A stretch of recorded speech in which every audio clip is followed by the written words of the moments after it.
आपका स्वागत है. Reena ji, please.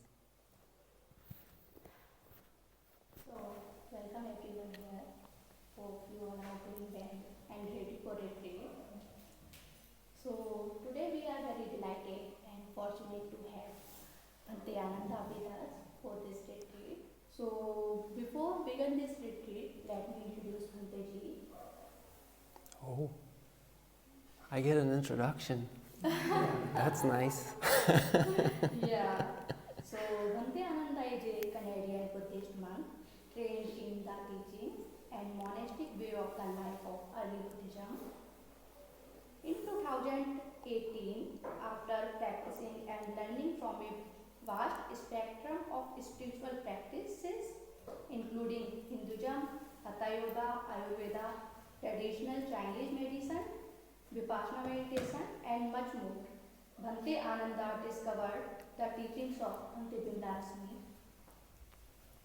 Highly impressed with his meditation technique and his wisdom, he decided to go forth at his center, Dhamma Sukha Meditation Center in Missouri, and spend a whole summer in the presence of Bhante Ānanda, directly learning from him for several months. Bhante Ānanda moved to Canada as a solitary forest monk and founded the Heart Dhamma community and Heart Group. So thank you so much. Now I invite Bhante ji, kindly take the lead. Thank you so much, Reena ji. Good. It's been a real pleasure to be part of the Buddha Pāda family for this long. I think Venerable was saying it's like 3 months now we've been here. Yeah, feels like longer though. Feels like longer. The staff and everybody here is really friendly and really loving, and it's been a real, true pleasure to be here. This place is very special, as you've probably noticed already. It's a pleasure and an honor to be here amongst all of you, and thank you so much for everything that you're doing. Yeah, it's very appreciated. Good. So welcome. Yes, it's so wonderful to see you all. So many beautiful, familiar faces and smiley faces. And I think it's going to get even more smiley. I hope everybody's ready to have a good time, have a good meditation. This retreat is very close and inspired by my teacher Bhante Vimalaramsi's teaching, which is called TWIM, Tranquil Wisdom Insight Meditation. And as Reena ji mentioned, I spent some time with him in Missouri to learn this wonderful technique. I've learned also online and all these things, but it's been 5 years now, around roughly. And Venerable Metananda also has spent quite a bit of time in Missouri. Good. He's pretty smiley too. So You're stuck like that. yes, is stuck. Very good. If you've been practicing other kinds of meditation, please follow these instructions that we're going to give tonight very closely and leave everything else aside. Because these practices, when we try to mix too many things together, usually in this particular teaching, you will see as we go on, I cannot explain everything right now, but as we go on, we will uncover a little bit more. And it can create just unnecessary confusion, and it can impede you in your progress in this meditation. So please, there's a recipe to this meditation, and simply just follow the recipe. Like making a cake, you need the flour, you need the sugar, you need all of the ingredients, the water, and if you take out the sugar, well, and if you take out the flour, well, it's gonna be something, but maybe not a cake that you want to eat. So I guess this is the little beginning notice. But tonight is a very, we're not going to linger upon any very deep, complex matters. We will go to the heart of this practice. And I'm not going to go into great depth into the whole of the Buddha's teaching and the Eightfold Path and all these things. But one thing I can say is that the essence, the core, the heart of the Buddha's teaching, the heart of the Eightfold Path, would be something called right effort. Are you familiar with what I'm saying? You can just nod or do nothing. No? Okay. Great, I love it. So, right effort, don't worry, I'm going to explain it. Right effort is basically, so the Buddha's teaching is mostly something that is called bhavana. And bhavana is a word that is usually translated as meditation, interestingly. But bhavana is much more than just meditation per se. Bhavana is also, can be translated as wholesome mental development. And this is what we call meditation, and this is what we're going to do here. So basically, understanding and realizing the difference between states of mind. Basically, there are hurtful, harmful, unbeneficial, unskillful states of mind that we can generate and perpetrate and have within us. And we have also a choice that we can choose between the states of mind that we cultivate, that we generate, that we allow, that we accept within our mind and heart. And there are also wholesome, skillful, beneficial states of mind that we can also cultivate. Any of you have any idea, any example of hurtful states that we can have? Like maybe anger, very good. Yes, very good. Anger, greed, yes. There we go. This is sadness, yes. Sorrow, sadness, grief, resentment, yes. So, anybody of you, when you experience these states, are you happy? No. No. Oh, that's good. It's a wise group. It's a good start. And then, what would be examples of wholesome states? Bliss, great, love it. Yes. Any of you familiar with the 4 divine abidings? Metta, Maitri? Yes? Taking random guess. Yes. Very good. Bliss was a wonderful start.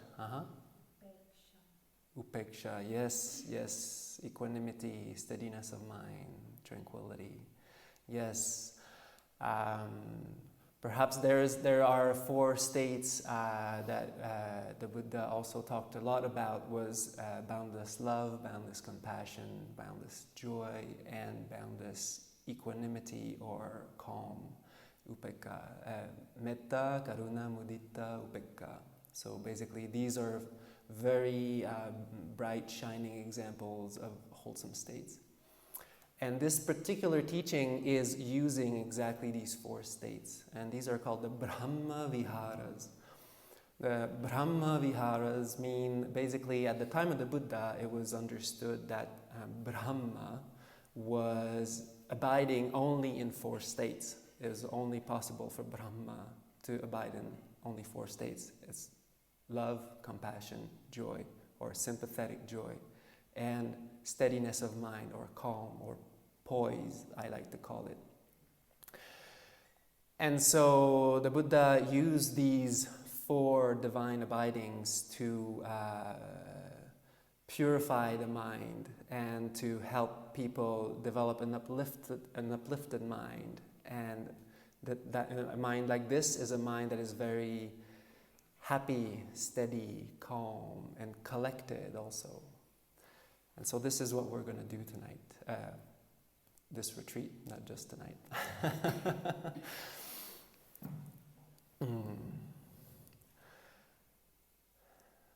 And so there is one principle, right? Okay, not everybody has the books yet. Can we do a little book distribution? Wonderful. So this is a book called Puja, and we will be using it every morning.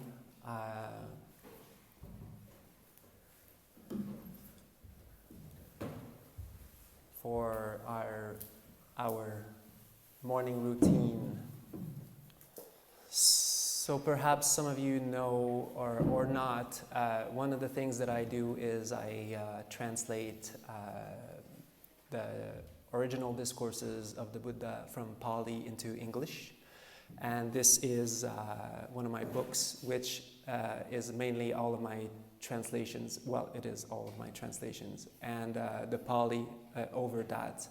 So basically, it's been a long time project, many years now, 4.5 or 5 years that I've been working on this. And we will be using it for the chanting in the morning and the refuges of the virtues.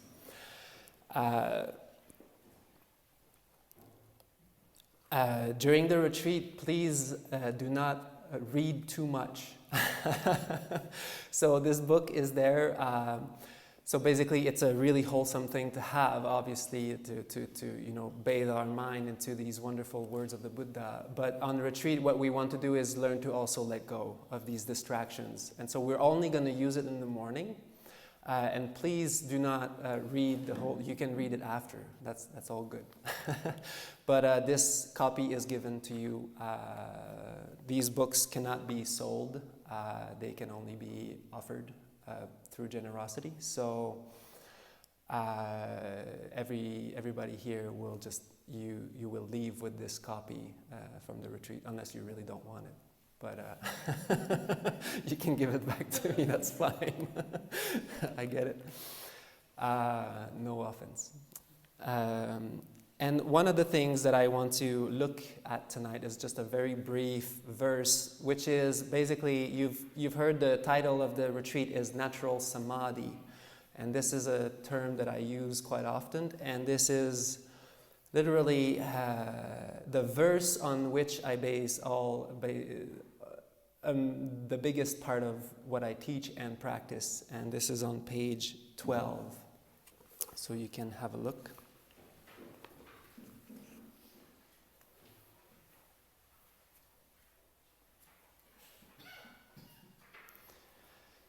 So it goes, realizing that these 5 hindrances have been abandoned within, gladness arises. And there is a little mistake here. I'm not sure what happened, but this line is not showing. The gladness arises. So, not sure what happened, but you can, if you have a pen or pencil, you can just write it down. After realizing that these 5 hindrances have been abandoned within, under that there is supposed to be gladness arises. With the arising of gladness, joy arises. With mental joy, the body becomes calm. Calm in body, the mind experiences happiness. The happy mind then becomes collected. Sukhino chittang samadhyati. So, this we will read every morning because I think it's very important. This is the proof, and this is not, this is found very often throughout the suttas. You just have to know where it is and where to look. And it's been very overlooked nowadays. And this is the sequence in which the Buddha clearly taught how to collect the mind, basically, how to develop this samadhi properly through abandoning, letting go of the hindrances, then there's gladness, there's joy arising, and then that helps to calm down, and then we relax also even more. And then that creates this ease, this happiness, this sukha, and the sukhino chittang samadhiyati means that happy mind which is at ease. It's not flowing out anymore. It's happy. It's happy here and now. It doesn't want anything else. When you're happy, you're happy. You're here. And so awareness starts to pool and it starts to collect on its own. We don't have to force it. And that's why I call it natural samadhi. But it's a process. We have to practice in a certain way, obviously. And then over the period of a few days, I'm pretty confident that everybody here will experience that quite clearly and will be able to see how that works. So, if I move forward now, I've explained a little bit what bhavana is, a little groundwork for the whole of the Buddha's teaching. And then natural samadhi, how in this practice we will develop a kind of samadhi which comes about through wisdom, through discernment between different states, the distractions and the Brahma Viharas, basically. And how we do this is basically we will start by using loving kindness, what I call often boundless love. And to start with this, now this is the beginning of the meditation instructions, the down-to-earth meditation instructions here. When you start meditating, you want to first bring up the feeling of loving kindness inside your heart, basically. The feeling of loving kindness or boundless love or metta, maitri, is a very tangible physical sensation. It's not just thought. It has to be felt. We have to feel it within ourselves. We cannot just think about it. That's not our meditation here. So, if you can, you bring up the feeling of loving kindness. Now, to do so, it can be easier to remember a time you were happy. Remember a time when you felt love easily. It could be a certain situation that happened to you, maybe a place in nature that you love, and for you the feeling of love just arises really naturally. And once that arises within you, you can also make a wish for yourself. Some people that works for them too. May I be happy. May I be able to experience love. May I be able to experience ease and happiness and love. And as the feeling starts to get going, then you simply allow it to suffuse your whole body. It will grow slowly as you learn to cultivate it. And you want to, when it's been going on for maybe 15-20 minutes, now you want to choose a spiritual friend. I will give the classical instructions. And the spiritual friend is a person for whom you easily feel that love, easily feel like you respect them, you love them genuinely. And please mark my word, when I speak about love on this retreat, I do not speak about romantic love. I speak about love that is about giving, not taking. Love that is about being inspired, being in awe, or that is based upon all these wonderful, wholesome qualities, not sensory desires, basically. That's what I mean here by love. Unconditional. And so whenever you bring that spiritual friend to mind, whoever it is, please remember that this is to choose someone for whom your sensual attraction won't start to arise. Okay, so just that's one thing to keep in mind and to be careful. Whoever that's going to be, just be mindful that it doesn't turn into that direction, because then it creates a lot of problems. Also, keep in mind that this person, if you have any underlying discomfort or something that's not really like settled with them under, maybe not choose that person. Okay, sometimes we say this is a family member, but actually we've been seeing that happening not only with family members. And so sometimes family members can work for some people very well, and sometimes people will take a friend and that will happen. Some problem will happen because there's some kind of underlying problem. So please just do your best, of course, to the best of your ability to find someone who inspires these wonderful qualities within you.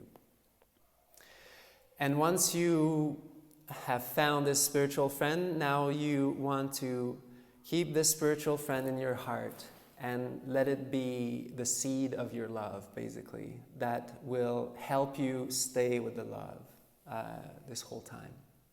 The loving kindness, basically.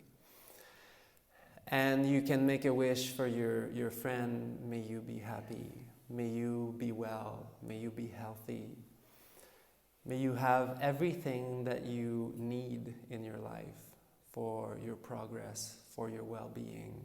May you be loved. May you be cared for. And this has to be felt in your heart. It's not just words. So remember, if there's one thing you want to remember, is what matters here is not the words, and it's not so much the spiritual friend either, it's the feeling. Okay? That clear for everybody? Good. So what really matters is that you feel the feeling, not that you think the feeling. Feel it. And a big part of what we're going to do is to learn to actually develop that, which is something that we rarely do, actually. If you think of that, we don't spend that much time just with love. And that's why we're going to let go of everything else, and we come on retreat and we'll be dedicated wholly to that. And you'll see what happens to your mind after some time. We'll talk about it. And then, okay, so that's one part of the path. The next part is what we call the 6 R's. And this is right effort, what I call wise practice. And so the 6 R's is what you do when your mind gets distracted. Because we can say like, yes, I love my friend and all this, but mind's gonna get distracted, for sure. You can count on this 100%. It's gonna get distracted, and that's fine. It's totally okay. It's not a problem. So when it gets distracted, there's a way to deal with that. So we don't just jerk our mind back to the friend. That doesn't really convey the whole of the wisdom of the Buddha. The Buddha showed us a way to understand what's happening here. The mind is distracted because it's been trained like that. We've been training our minds to run after things, to want this, to not want that, to conceptualize this and that, and I should do this and I should do that, and you shouldn't say that, or all these things. This can take all the spectrum of all the different shapes and colors and all of it. The distraction itself doesn't really matter. It's just, we treat it in the same way. The mind is gone, it's distracted, away from your friend, away from the feeling. And now the first step is to recognize. So something happens, it's a miracle almost. You'll notice that, oh, I was meditating, right? Because you'll be thinking about this and that and the story about whatever happened to you camping 2 months ago, and then you're like, oh yes, I'm in a meditation retreat. And now you recognize that was the first step. The first step, it's not really something that you really do, but it does happen. So first is to recognize. Second is to release. And release is mental mostly. So releasing the attention of your mind from that thought. So basically letting it be by itself, not feeding it your attention, basically. That's what it means. Because there is both sides of release we're going to talk about. There's the mental release and then there's the physical release. And both are very important. So we need to understand this, because if we were to just jerk our mind back to metta, then we wouldn't actually be dealing properly with what's actually happening in our minds. We would just be accumulating the tension or pushing away that tension, and it wouldn't be solved. But as we recognize and then we release, we let that distraction be. We come back, we let that distraction be, and then we relax. That's the third R. Whenever there is a distraction in the mind, there is tension in the body. 100% of the time. There is no maybe. It's just the way it is. And this is a very intimate connection to the Buddha. Later we can talk about this a little bit more, but this is called nama rupa also. This is that very intimate link between the mind and the body.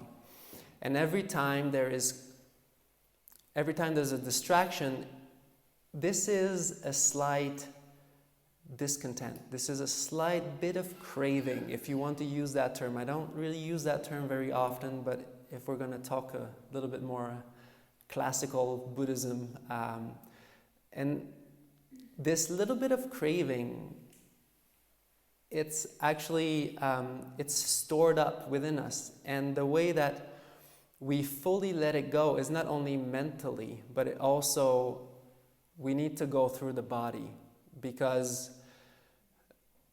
especially nowadays we have so many things happening. We spend so much time in our heads. We have a hard time coming back into our bodies, and this is very important. We need to understand and feel that this tension in the mind is also felt in the body. So whenever the mind is distracted, we release our attention from the distraction, not feeding it our attention, and then we relax the tension in the body, basically. And that really needs to happen for a full letting go of that agitation in the mind, basically. Then the fourth step is to re-smile. Yes, re-smile. And this is a smiling meditation. If you don't smile, it's not going to work. I tell you right now, here and now, okay? If you don't smile, it's just not going to work, okay? So you have to smile. It's not even a maybe, it's not even an option. You have to. And if you don't, I can say everything to you, but it's just, you're not going to experience. So it's really important. Joy is the fourth of the 7 supports of awakening. It is a factor to enlightenment. Joy, piti. And I'm not going to go into great details right now, but it is extremely important. And so, re-smile. We're uplifting the mind. When you smile, when you laugh, you go from taking a hindrance personal and say, oh, I really don't like this thing or whatever it's happening, to it's only this. It's not even a problem. It's just funny, actually. And so the hindrance loses all of its power right away. And so you re-smile, and then you allow your mind to rest back into the love. So you return back to the love. So recognize, release, relax, re-smile, return to love, and then repeat. Does that sound good? Good. So this meditation is a smiling meditation. It is a happy meditation. Bhante, my teacher, Bhante Vimalaramsi, would say, I want you to smile, I want you to laugh, I want you to have fun. And this will make sure that you make really good progress in this meditation, because you will see the mind gets collected through joy and letting go. And these are the 6 R's. This is what I call the 2 wings to awakening. Basically, the 2 wings to awakening is just the 6 R's is the same thing, but it's simply that principle of joy, uplifting the mind, and loving kindness is part of that. It's not separate.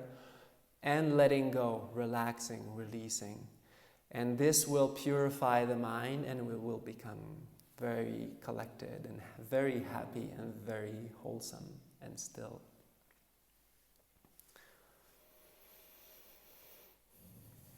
Am I forgetting anything? Maybe this will come later, but just the idea that you don't have to memorize, or you're going to get the hang of the 6 R's. You don't have to worry about remembering all the R's right now. Like, there'll be a guided meditation tomorrow, and it'll become a really smooth motion.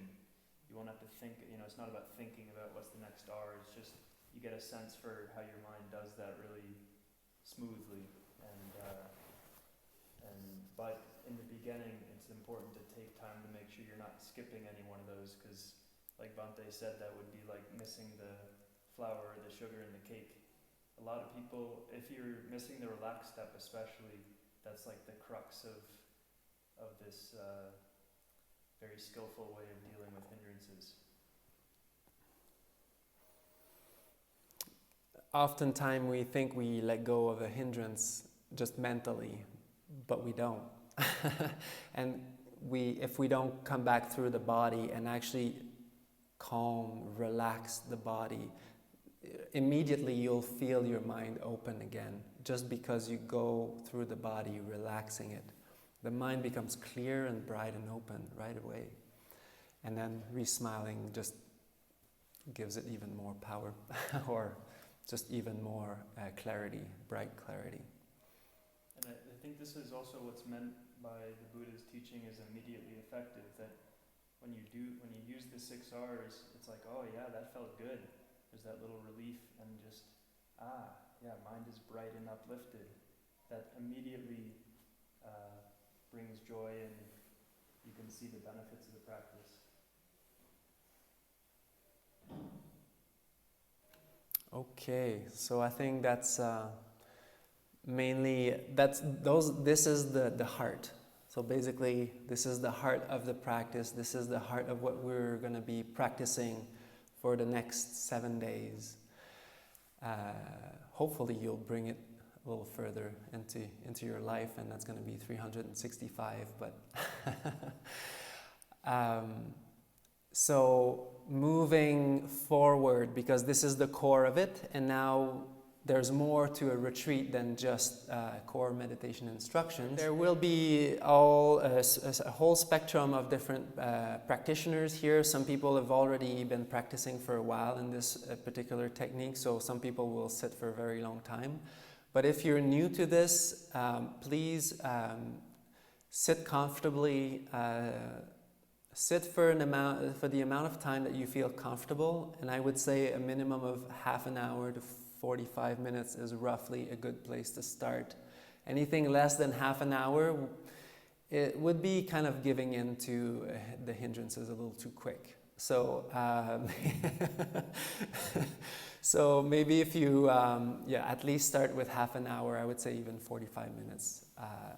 And then if you can sit for an hour, then great. There is no magic in the floor. I've tried to find as many chairs as I could, but I think we're limited. It's a limited supply here. But you are more than welcome to sit in a chair. There's no magic in the floor. It's the same thing if you keep your back straight and be comfortable. Later in this retreat, you might be sitting for longer periods of time, and we actually recommend to use the chairs just because the pain is 100% optional here. What we're trying to do is not to plow through a lot of pain for 7 days. We actually want the mind to settle down and allow that process to happen with the 6 R's, with right effort. No need for pain, 0. So keeping that in mind, I would say a total of 7 hours of meditation per day is a good place to start. I think 7 hours is quite easily doable for everybody. And anything under than that, you're not actually allowing yourself the chance to really taste this practice properly, to really have a good understanding of it. So I would strongly recommend 7 hours every day at least. Because the schedule here is a bit more flexible. We have many different kinds of practitioners, and later people can sit for even like 4 to 5 hours in this particular way. So it's impossible for us to just ring a bell every hour and then say like, oh, now you're walking and now you're sitting. It doesn't work in this way that we practice. We need bigger windows of time for the advanced meditators and everybody to be able to meditate for the amount of time that they need. So and that tends to be, because it's a freer schedule, then that tends to be, well, sometimes people don't meditate as much because there's not a little bell or somebody telling them to meditate. So 7 hours is good. Another thing to remember is that there are four postures that the Buddha taught, which basically mean meditation is not only when sitting. So the 6 R's and the spiritual friend and the loving kindness, when you get up from your chair or your cushion, it doesn't stop.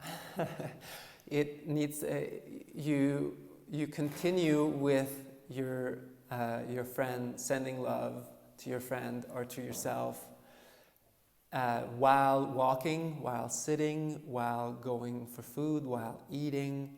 This is a completely silent retreat. So from tomorrow onwards, no talking, please. This is really important, so that the mind doesn't just flow into into speech and into coarser activities, and then it just tumbles down from there. It's really difficult to to allow a little bit of speech, because then it just flows out. And actually, it's just wonderful, such a wonderful gift to yourself to remain silent for seven days and see how your mind is afterwards. So on this, and the silence will help you remain with your meditation, like tremendously. It's going to be a very big difference. So as you go to bed, everything that you're doing, you're with your friend, you're sending love to your friend, you're not doing something else. When your mind is distracted, you just 6R and then go back. Yes, please. Yes. What if I'm not able to choose one? Yes, what if you're unable to choose one? Yes. Perhaps we can talk about this a little more. But, okay, whatever works for you, if you can feel the loving kindness, okay, if you think of a place, a time, a situation that brought you this, you can use that too. And then we'll talk a little bit more on interviews, okay? Okay, so we'll just pinpoint what's going on. Good, very good. Interviews, so every day there will be personal interviews, and this is a very, a kind of like a signature of this practice, is that this technique is very dynamic. We will go through many stages as we deepen the meditation, and this requires a little bit of monitoring every day. So to make sure that you stay on the right track, and because it's a very, it's a living meditation. It's not just like I'm giving you some meditation instructions tonight and that's it. You know, there's going to be a lot of things happening, and we need to check every day. So except from tomorrow there's no interviews, because tomorrow is a time when you take it easy. You just arrived here, start grounding, you know, get used to the place, be kind to yourself, take care of yourself. Like, don't try to push meditation, don't try to just ease into this retreat, okay? And this will actually really help you make even better progress, to be kind to yourself. And then from day 2, basically, the meditation interviews will start from 9 until 11, and from 1 until, well, then I'm not like, I still have to punch in all the names that, but probably around like 3:30 or 4 or something. Yes, and the interviews, we are 35 beautiful people, so I'm gonna need to ask your help, basically, for the interviews. It's gonna be 10 minutes per interview, because it's a quite big group, so we need to be diligent, okay, and I need your help for that. So let's try to please keep it to 10 minutes, and we'll try to be on the dot for this retreat. If for some reason you need to talk a little bit more, we can always talk after the retreat, or we can always talk maybe after all the interviews are done. Okay, so that's one thing to consider. I forgot to mention. You will want to also be alternating between meditation and walking. Exercise is very important.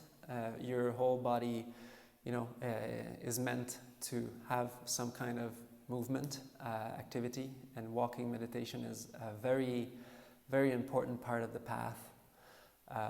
It will help for the pain, and it will help, it will allow the body to sit much more comfortably and much more easily, and for longer periods of time. There are quite a few places that are good for that here, but I think some rooftops are really nice and flat, so just letting you in on this. I would recommend everybody to at least walk an hour to an hour and a half. I usually say an hour and a half every day total. So if you sit for maybe an hour, and then you can walk for 20 minutes or half an hour or something like that. But the longer periods you're going to sit, then you're going to have to walk also for a longer time, because your sits are longer, and then you only have one kind of walking time. So, but we will keep talking about that as we go. Yes? Is it generally better for this kind of meditation to sit more, or is it also possible to do more meditation while walking than sitting? Yes. So when you sit, your mind goes much deeper. But whatever you do when you're not sitting, this will dictate a lot how your sitting meditation will be as well. So if you just allow yourself to be distracted and look around and not paying attention to your spiritual friend at all, not being with the love at all, then when you're going to sit down, you're going to have a lot of hindrances. It's going to take you a long time to calm your mind, basically.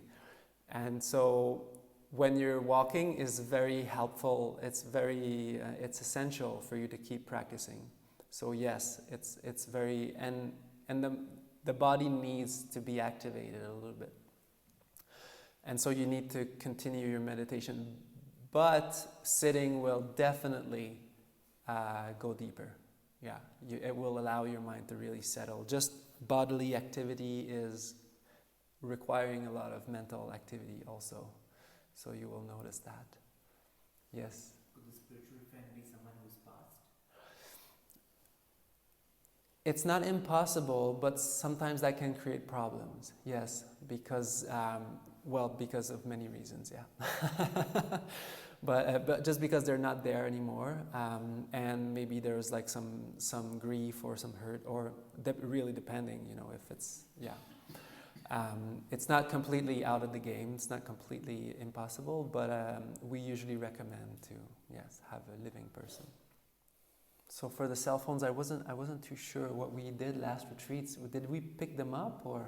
The participants submitted their phone in office. Okay. So please submit your phone to the office. Is it possible still? Yes. Okay. I would say just put it on airplane mode, but I know how that is. So I want you to get the most out of this retreat. So yes, so I think that will be the wisest choice. And I guess I will end on this, unless you're thinking of something else, but I'll just end on the schedule basically briefly. Yeah, just have a lot of fun. Good. Bhante would always tell us, play it like a game. And that's kind of rare to hear on a meditation retreat. But if you come into this with the mindset of like, I've got to accomplish something here, I've only got this many days to, that mindset won't do quite as well as the mindset of, let's see what mind's up to today, and I caught you little sneaky mind off thinking about this thing that doesn't matter, and obviously taking it seriously in the sense of really committing yourself to the practice, but having that light mindset. I've sat in on hundreds of interviews, and those are always the people that seem to really go the deepest in their practice. So try to just have a lot of fun with it. Very wise words.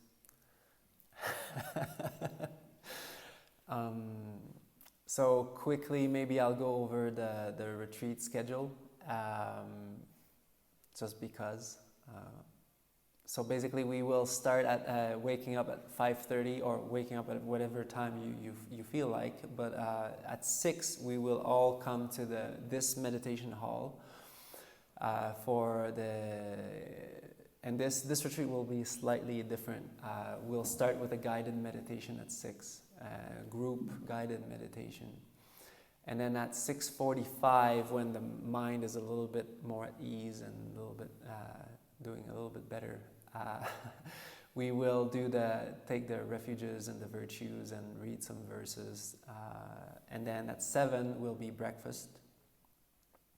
Then 7:30 onwards is a bit of a free meditation schedule. Basically, you alternate between your own meditation and walking meditation, and rest if you need it. If you're tired already, please feel comfortable to take a nap. It's fine, especially in the first few days. Like if you came, and I know it's a bit of a travel, it's a bit of a journey to get here. So some of you might be tired a little bit. It's fine. You can rest. Your mind will do a lot better when it's comfortable and at ease. Maybe not like sleeping for 7 hours, but Just saying. That would, and then at 9, except for tomorrow, but at 9 usually we will start having meditation interviews, and we will have a sheet with everybody's name. So please go look at the sheet. We'll get it out tomorrow, just because I was waiting to have everybody here, have everybody's name who's like really confirmed and arrived and all that. So to make a real schedule, and then just have a peek and then see where your time is, and please arrive maybe 5 minutes before, so that we make sure that it's a pretty like streamlined flow, and then there's no problems on that side. Then from 9 to 11, well, obviously when it's not your time for interviews, it's still meditation. You know, this is all meditation time that you deal with however you feel most comfortable with. If you need advice, you can always mention that to me. Basically, on interviews, I will ask you like 3 or 4 questions that are like very usual. Like, how long have you been sitting? Your longest sit, or like your usual sits, basically like an hour and a half. I don't know. And then how many hours total during the day, just to check how you're doing total. So how long are you able to stay with the love until your mind gets distracted? Which there's no right or wrong answer. It's just to know, where the mind is, basically. There's going to be a few questions like that are going to be mainly like just check marks, basically, just for me to know where you are. And we can go through these questions as a first thing, and then maybe open up a little bit more to see how you're doing and all this, and then we have about 10 minutes for that. Then 11 is lunch, and then noon is again we start with the afternoon meditation period. Basically, you alternate between sitting or walking meditation to your liking, and at 1 the interviews start again. And of course, if you need to rest, some people like to rest a little bit after eating. Some people like to walk afterwards. It's up to you. Okay.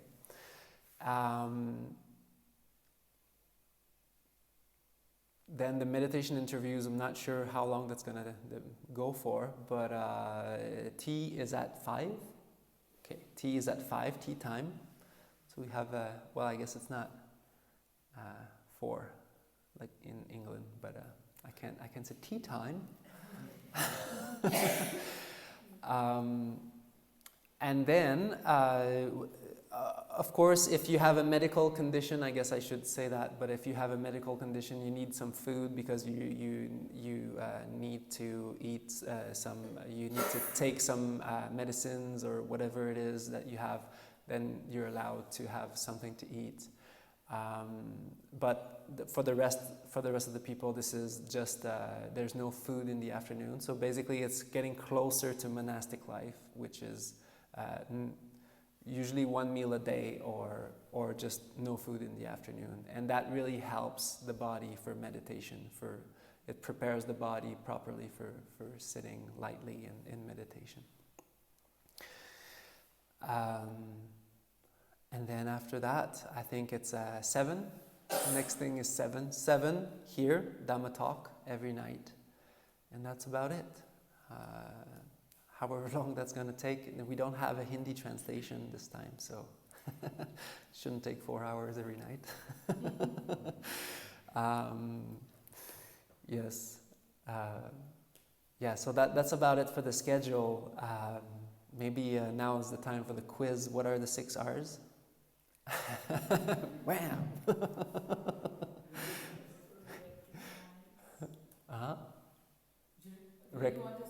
Yeah, sure. Recognize, release, relax, re-smile, repeat, return. Yes, very good. This is a mind. Sorry? Repeat. Yes, very, very mindful group. Well done. Okay, So as Venerable reminded us, have fun. It's really nice to have you all here. It's a beautiful group. I think this is going to be a really lovely retreat, very special retreat. And smile a lot, have a lot of fun, and I will see you tomorrow on this. Actually, I was thinking of offering a short guided meditation, but I just want to check if people are, yes? I just had two questions. Yes, Can I yes, ask it now? yes. So one was that if I've been on a past retreat and if I've been doing the 6 directions, should I start with that or should I start with the spiritual plan? Yes, I forgot to mention for the advanced practitioners or people that have practiced in this way before, you start again with the directions, yes, and then your object that you were actually developing. So yeah. How does everybody feel? I was going to offer maybe like a 20-minute guided meditation, yeah? Would that be welcomed? Okay. Just a light, and so we can get a little bit more grounded. Good.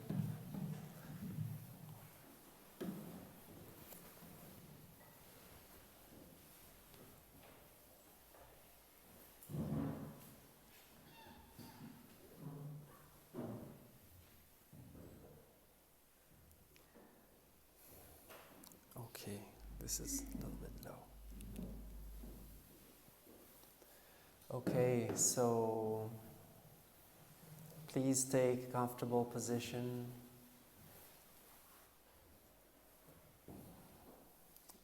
Your posture doesn't really matter. What matters is that you feel at ease, you feel comfortable. It's always better to have your back straight. Not overly straight, but simply upwards. And simply relax. Relax any tightness, any tension in your body. You can take a deep breath.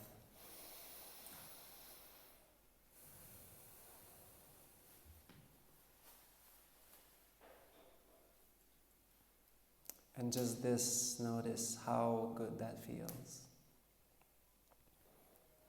And you can bring a light smile on your lips.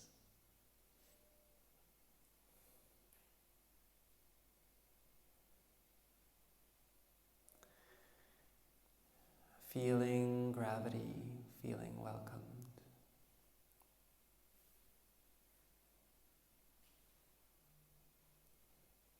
Feeling your whole body.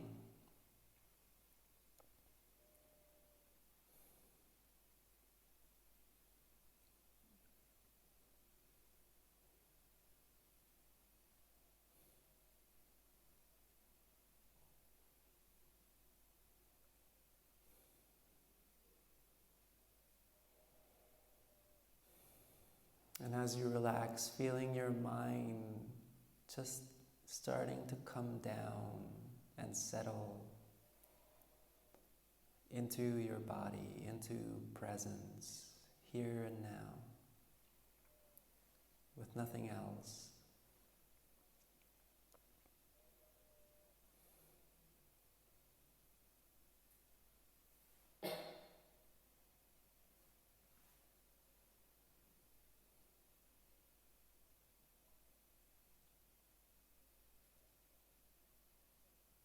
Smiling.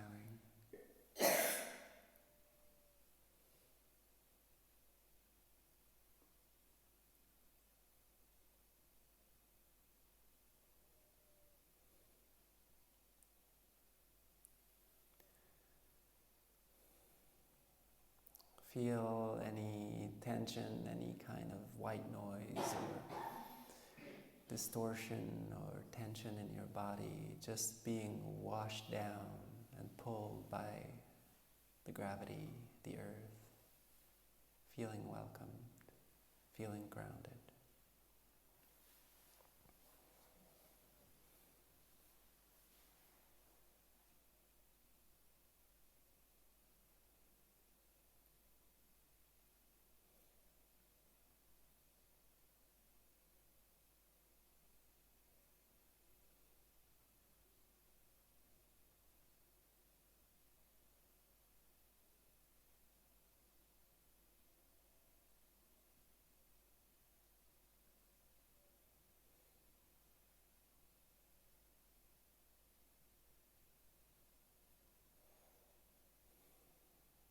And when your body and mind have settled, calmed down a little,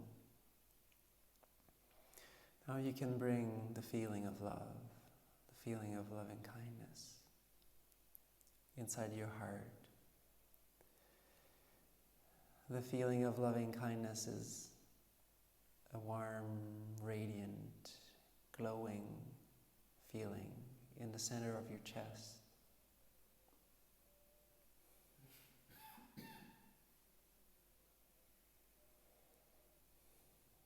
Perhaps tingling.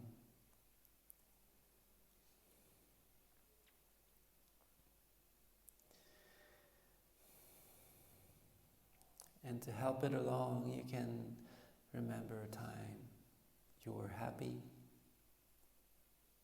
a time when you felt love, genuine, unconditional love.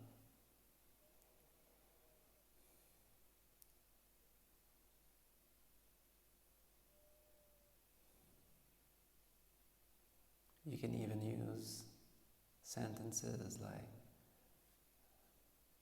"May I be at peace. May I be calm and happy.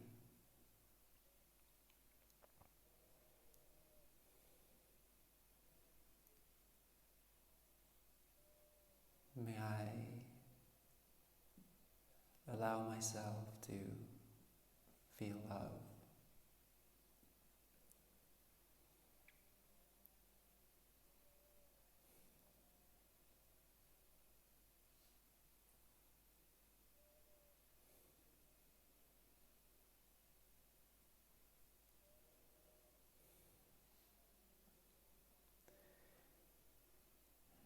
And allow the feeling of love to course through your whole body, slowly,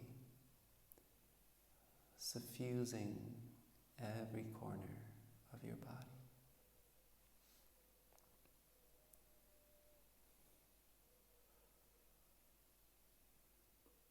And smile.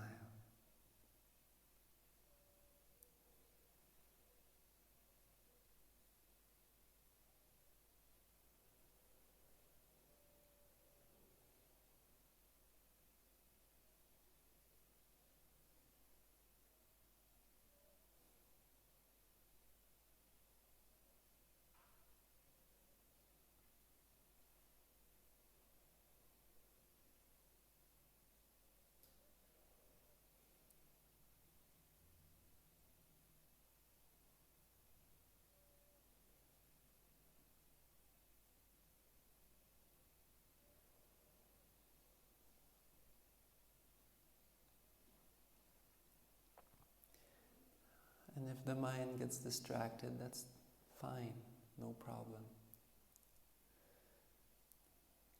What matters is that you simply release it, relax, not keeping your mind on the distraction, relaxing any tension in your body.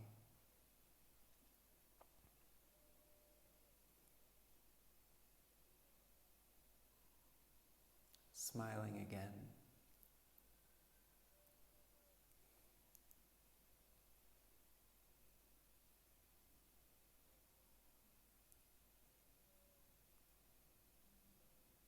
And coming back into love, returning to love.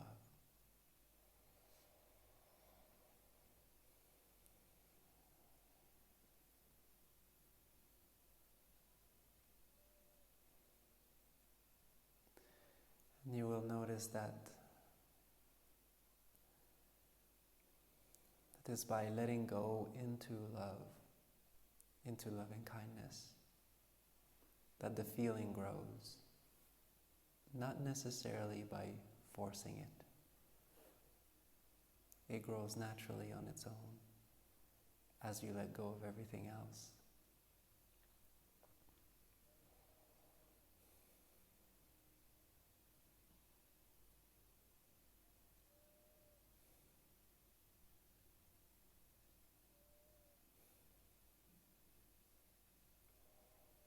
Your mind might be thinking, but but I don't really feel the love. Is it there? What am I doing? Am I doing it right? Just calm down. You're doing great. Just allow time for the mind and the heart to calm down, to be at ease.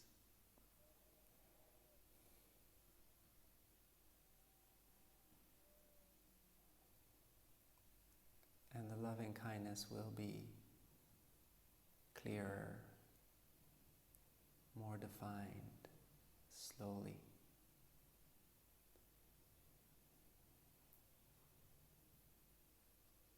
Tora Tora.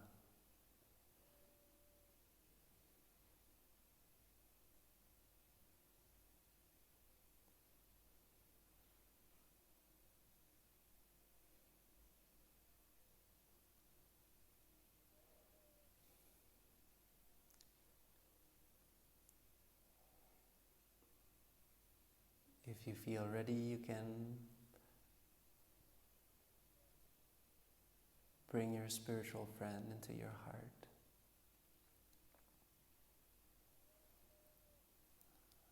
And truly wish your spiritual friend well. May you be happy.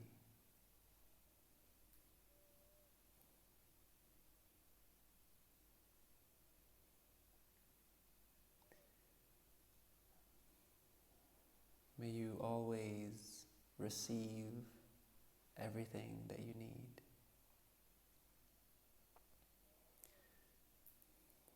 May you always be loved.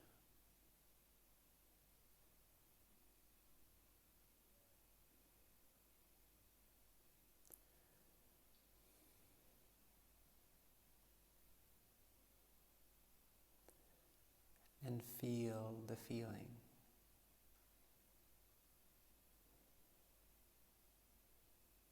Of love.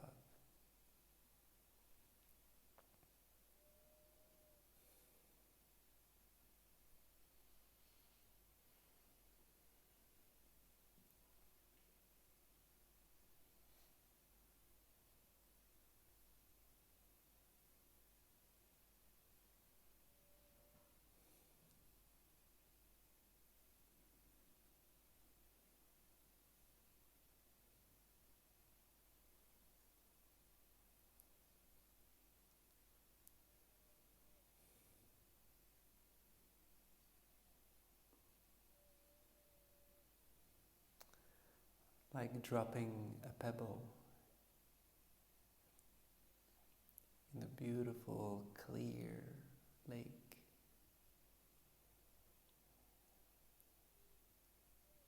And watching the ripples moving outwards.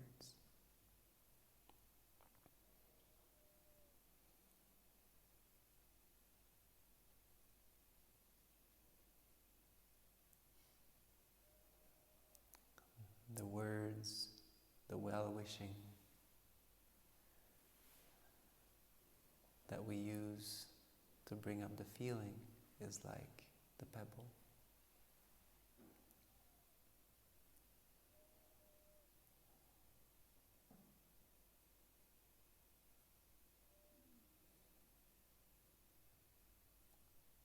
It helps us generate loving kindness.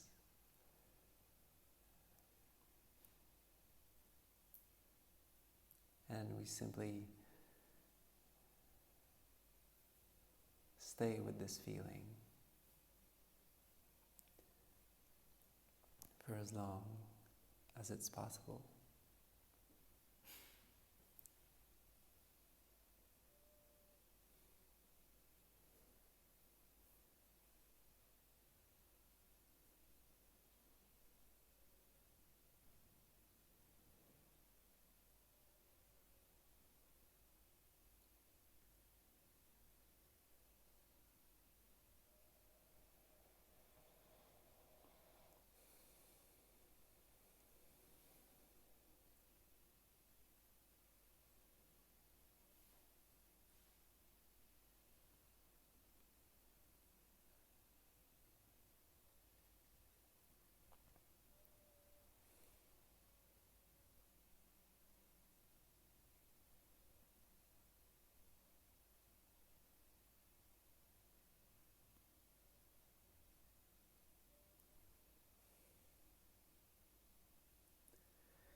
If the mind gets distracted, doesn't matter.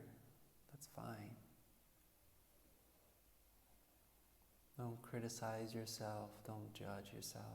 That would just make it worse. Simply 6R, let it go.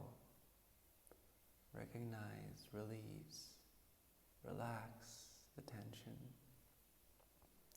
Re-smile, enjoy the relief.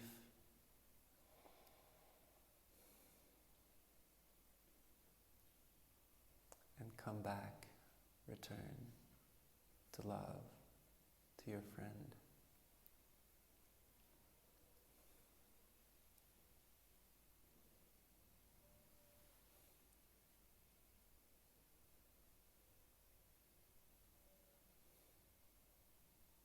And place faith in the process. You will see your mind will calm down.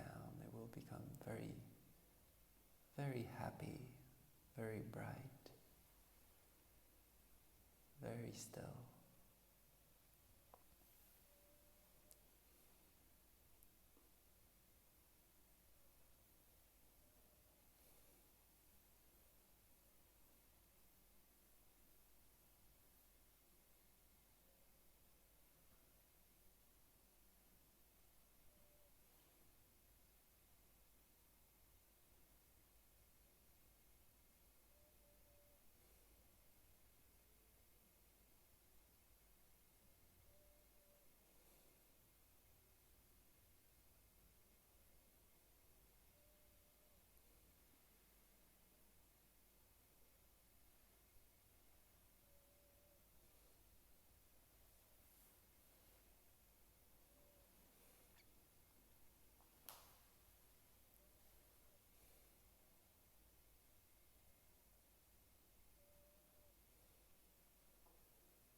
Perhaps even feeling so much love and joy just to be here, such a special place, feeling so much gratitude to have these 7 days for yourself, to bring up this fountain of love and joy within you, to recharge, reconnect, saying thank you. Thank you. Thank you.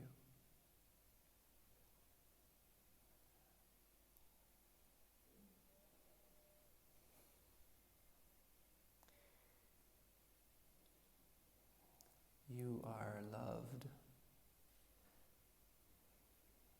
You are welcome.